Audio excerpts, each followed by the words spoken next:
Por falar em Fortaleza, terça-feira tem semifinal. Quem leva a vaga na finalíssima da Sul-Americana? Fortaleza ou Corinthians? Vamos lá com o Gustavo Zupac e também com a Marcela Rafael, que trazem todos os detalhes desse jogo que você vai ver com a gente aqui na ESPN. Fala aí, Marcela!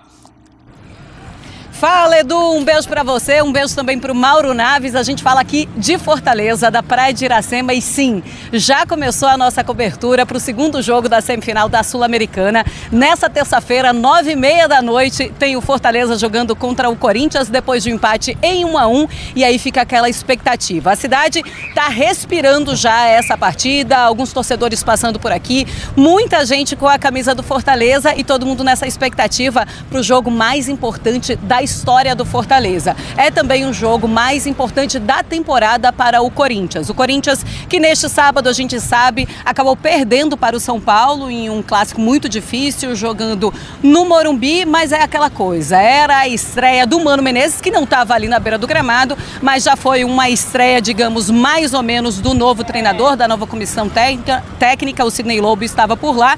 Eu estou ao lado do Gustavo Zupac e a gente vai falar muito sobre essa partida ao longo desses 3 dias, domingo, segunda e terça-feira. Fala, Zupa! Tudo bem, Marcela? A gente consegue falar já de favoritismo, consegue fazer uma análise de tudo que pode acontecer nessa terça-feira?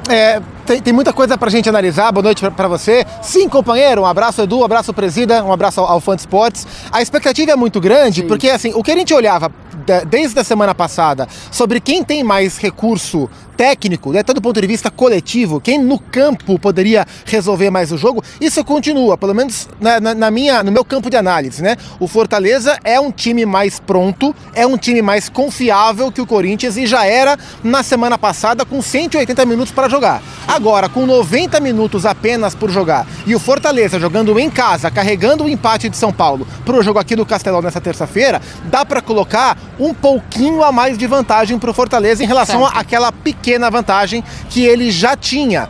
Mas a gente fica numa dúvida de qual será o impacto que os poucos dias de Mano Menezes à frente desse Corinthians poderá trazer para o jogo de terça-feira. Como você falou, Mano foi contratado, um ou outro treininho muito curto antes do majestoso de sábado, que o Mano não trabalhou, ele estava suspenso, suspensão que veio desde os tempos de Internacional. Então, de fato, o Mano Menezes vai estrear em um jogo dessa magnitude contra um adversário tão motivado quanto o Fortaleza. Vai ser um Mano que vai ser capaz de mexer na organização da equipe ou em peças da equipe, ou não vai mudar nada, né? É uma grande interrogação a gente tentar enxergar o impacto do Mano com poucos dias nesse time. Então eu dou uma vantagem pequena, 60-40, boa divisão para o Fortaleza 60-40. Em relação à vantagem para terça-feira. Pois é, o Mano Menezes fez 2 treinos antes da partida contra o São Paulo, mais 2 treininhos antes desse jogo contra o Fortaleza. O Corinthians ainda faz um treinamento nessa segunda-feira em São Paulo, depois viaja aqui para Fortaleza e aí já vai esperar para o jogo, já vai ver o que vai acontecer. No fim de semana foi um Corinthians com um time reserva, 3 jogadores titulares, o Cássio, Gil, o Maicon, o Renato Augusto entrou também, o Wesley, e pensando no Fortaleza que empatou com o Grêmio, um time completamente reserva. O Vojvoda falou, não quero saber de Campeonato Brasileiro agora. A gente vai focar completamente na Sul-Americana, nem o goleiro, tá? Nem o João Ricardo, então, estava de titular. Acerta, então, o Vojvoda também nessa estratégia e acerta o Mano Menezes nessa estratégia de pensar exclusivamente na Sul-Americana, Zupa? Totalmente. Os dois técnicos acertam e há uma pequena diferença, né? O Vojvoda tem um pouco mais de margem para tirar todo mundo do que o Mano Menezes ou o Sidney Lobo, porque o Fortaleza tá tranquilão no Campeonato Brasileiro, né? O Fortaleza briga para se classificar para a próxima Libertadores. O Corinthians não, né? E a rodada de hoje foi ruim para o Corinthians, né? O Corinthians caiu posições, o Santos, que estava na zona de rebaixamento, venceu e saiu, ou seja, a diferença do Corinthians para o primeiro rebaixado, ela caiu, né? Então o Mano, ele tem que preservar, mas não tem essa margem toda. Então faz todo sentido aquilo que os técnicos fizeram.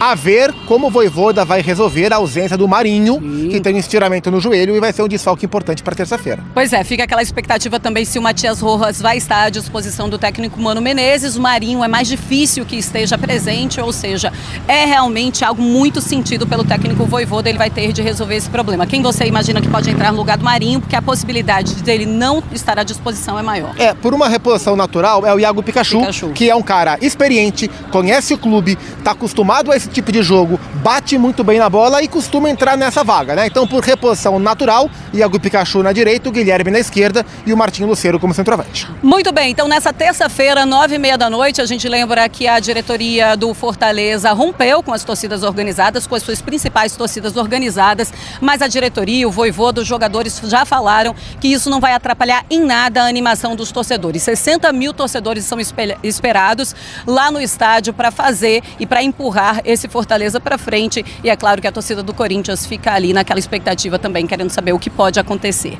Um beijo para você, Edu Elias, um beijo também para Mauro Naves. A gente segue na nossa cobertura. Esse clima tá até agradável, tá gostoso, por aqui, né? tá bom. E tá só começando.